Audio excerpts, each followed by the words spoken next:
Revisiting Uncharted 4? When I Why? first reviewed Uncharted 4 back in 2016, I said, do you know that even I am wrong sometimes? I then proceeded to be wrong about Uncharted 4, and what this proves is that I am actually never wrong. Uncharted 4 is one of the best games ever made. Don't even try to argue otherwise. Remember, I can never be wrong, but back then, I was wrong, and I'm gonna prove it. In my old review, I said Uncharted 4 has the most boring climbing ever.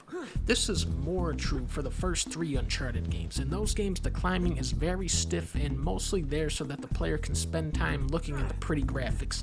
Uncharted 4's climbing is faster and much more satisfying in its presentation. When you land on a wooden floor, you hear the thud reverberate because there's nothing underneath it. Nathan Drake has all these unique animations depending on what he's actually climbing on. I mean, look at this. Boom, unique animation. Now watch some dudes.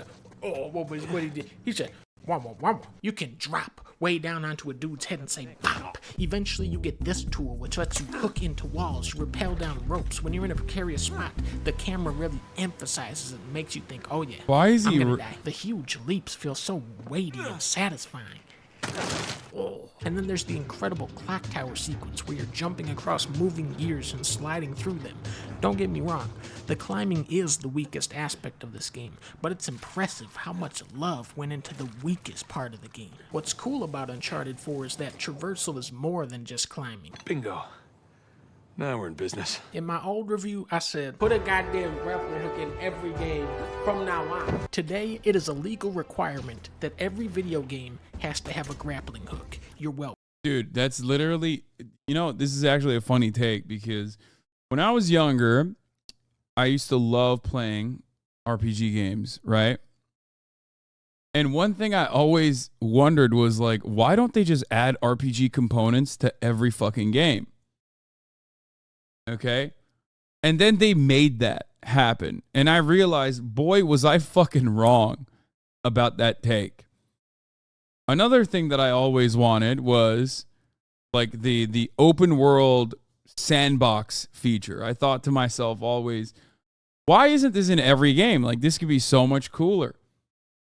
Okay. And then I realized, oh my God, I was so fucking wrong. Maybe it shouldn't be that way. It is a real monkey paw situation. And I think this is how... Another thing I thought was multiplayer. Yes, Chatter, you are correct. Another thing I was like, damn, this game would be so sick if you could play it in multiplayer. And then that's the last one of the monkey's paw. The third one that closed up. And it basically destroyed modern gaming.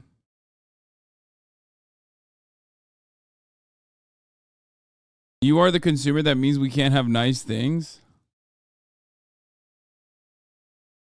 Crafting features? No, that's too much of a Zoomer thing. Because I never actually played Minecraft, so I was never like, oh man, what if every game had crafting? I've never been like a big crafting guy. I feel like that's more of a Zoomer situation. Like, it's a post-Minecraft thing. By combining this with the sliding mechanics, you get much more dynamic platforming than we've ever seen with this franchise. Whoa! Made it. There's also scuba diving. You drive a boat and a Jeep, and what's really messed up is how good the handling on the Jeep is. Kojima Productions has some of the most talented game developers in the industry, and even they were struggling with vehicle collision in Death Stranding. The terrain in Uncharted is similarly lopsided and hilly, and yet the Jeep can handle everything you throw at it. Rickety little bridges, sudden drop-offs, food stands, other Jeeps, roaring currents, large boulders. Somehow this rental Jeep can do it all. For the record, I played this game for people who are saying, like, why don't you play Uncharted 4? I did. I finished it. Death Stranding. Yeah, see? Apollo Noir. Man, I watched you play this on stream with like 60 other people. Yeah. The whole game is about using vehicles to deliver packages. Driving is fundamental to its gameplay. Uncharted is a shooter with 2 chapters where you drive a Jeep, and there are details Death Stranding could learn from this game, like how you gain more traction when driving on rocks instead of mud. As a shooter, Uncharted 4 is one of the most unconventionally paced. You don't actually do any shooting until Chapter 4 when Nathan starts blasting targets in his attic with a Nerf gun.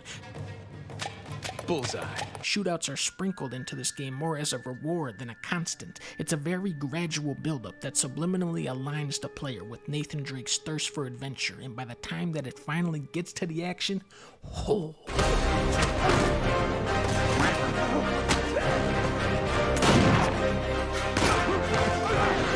I mean, this game was pretty basic. I don't know why he's making this video, like, making it seem like it's a fucking incredible game.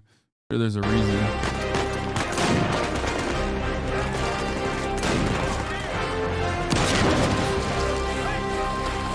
Here's a clip of you driving the Jeep. Hold on to something.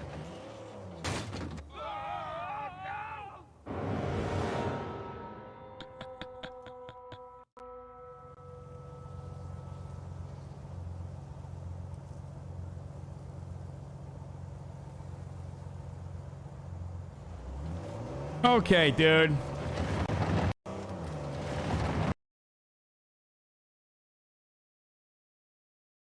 Such a good time. I miss it so much. Yeah, it was definitely comfier back then. 7 years later, I am still waiting on AAA video games to look and play like this. However, what really sets Uncharted 4 apart is its strong storytelling, which is still today the rarest quality in video games. With most games, it seems like the developers make the levels and assets first, then the writers come in and try to string those things together in a coherent way. I don't know if that really is how games are written, but it would explain why most games have such stupid, nothing stories. Uncharted 4 feels uncompromised, like the writers came up with the craziest treasure hunt they could imagine, didn't even take into account how the studio would turn that into a video game, and then Naughty Dog actually did. For the first half of the game, every chapter takes place somewhere else. You start in an orphanage, then you're in a prison in Panama, now you're a scuba diver, now you gotta do a heist in Italy, now you gotta find the pirate's tomb in Scotland. Bad news, environment designers, the treasure is actually in Africa. Well, to be more specific, it's actually in a market. It's like, it was very beautiful. But it was never like it's not like a life-changing experience. Town in Madagascar. Well, actually, seeing is believing. What I love about Naughty Dog is how they illustrate their stories instead of spoon-feeding them to you through lazy exposition dumps. You aren't reading text logs about Henry Avery and Libertalia. No, it's all unfolding before your eyes. The ominous subtitle, A Thief's End, could be referring to a dozen different characters. This is a story about rummaging through the ruins of other people's stories. A letter from Chloe stowed away in the attic, Evelyn's lifeless manor full of priceless objects, Joseph Burns' abandoned cell, Henry Avery's elaborate trials and failed utopia. All of these stories contrast and overlap with Nathan Drake's own story, presenting hypothetical paths which he could have or could still go down.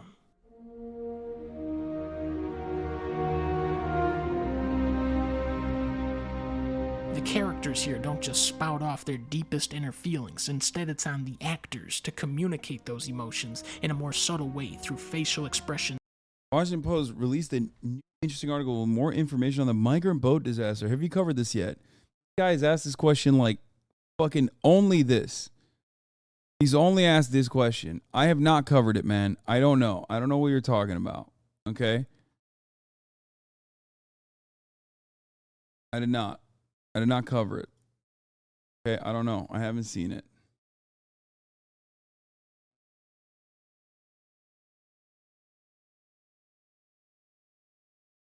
Damn, I remember you playing this. Comes all back to mind now. Which year did you play this game? 2019, I think, is when I played it. It was before. I think it was before I went. Body language and tone. What's magic about this style of storytelling is how it allows each player to come to their own conclusions. The lure of adventure beckons Nathan Drake out of his comfortable life, but just as he accomplishes his goal, the thrill 2020 vanishes, reappearing in the dark Is it distance. when it first When came Sam out? unloads this insane story about breaking out of jail with Hector Alcazar, even on my first playthrough, I thought, yeah, this is total bullshit. Nathan knows his brother. He knows it's bullshit, but he wants to believe what he's hearing so much that he doesn't question it. Most people would be pretty envious of the life Nathan has set up. He's got a nice house, a job where he can still dig up treasure, a fridge full of beer, and a beautiful wife that loves Crash Bandicoot. Why? Why would you risk all of that? Of course, you push that question aside when Sully shows up and it starts feeling like a real deal Uncharted game. Just like Last of Us 2, the narrative tricks you into wanting to fulfill the selfish desires of its protagonist. Chatter asking if I'm going to play more games. I I have a political game coming up called 6 Days in Fallujah. Player is meant to feel like a hero, like your actions are saving the world. In Uncharted 4, you are ruining this man's marriage so that he can pretend to be Indiana Jones. How is Elena cool with all this? Jesus, kid. Uncharted 4 is masterful in how it sets its character motivations in conflict with each other. In Sam's mind, it's always been him and Nate versus the world since they were kids. Then Sully and Elena took him away. Ironically, this is how we perceive Sam. To us, he's the outsider. He wasn't there for Uncharted 1 where you had to shoot 300 zombies. He wasn't there for Uncharted 2 where you had to fight a Yeti. He wasn't there for Uncharted 3 where you had to go to Subway. We trust Sam about as much as Sully does. That rift between his father figures goes both ways. Why are you here, Victor? Because somebody's got to keep an eye out for him. When Nathan discovers his brother is still alive, he spends all night recapping the entire Uncharted trilogy before remembering that he has a wife. I'm married. I can't believe... Elena, from the stories, that's my wife. Sam Drake isn't a villain, but he brings out the worst part of his brother, and it's not until he finally teams up with Elena that Nathan starts stepping out of the shadow of Henry Avery. St. Dismas said, "We receive the due rewards of our deeds." But do we?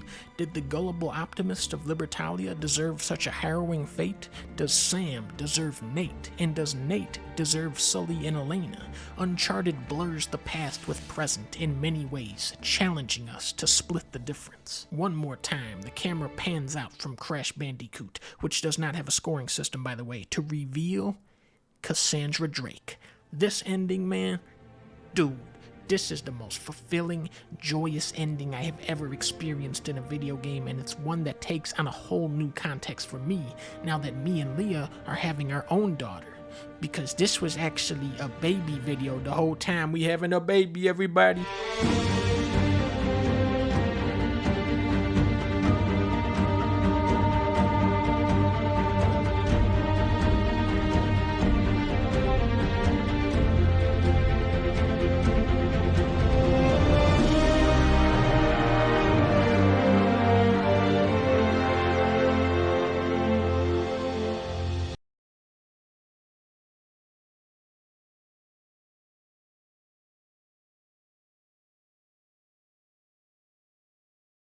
Did I miss it? That there was something in there? To split the difference. One more time, the camera pans out from Crash Bandicoot, which does not have a scoring system, by the way, to reveal Cassandra Drake. This ending, man, dude, this is the most fulfilling, joyous ending I have ever experienced in a video game, and it's one that takes on a whole new context for me now that me and Leah are having our own daughter. Because this was actually a baby video the whole time. We having a baby, everybody. Wow.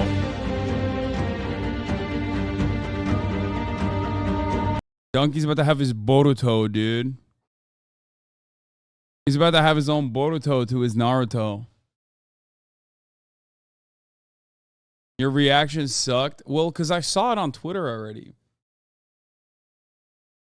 So for me, it wasn't like a spoiler reveal at all. I actually didn't really understand why he was doing this, but now it does make sense.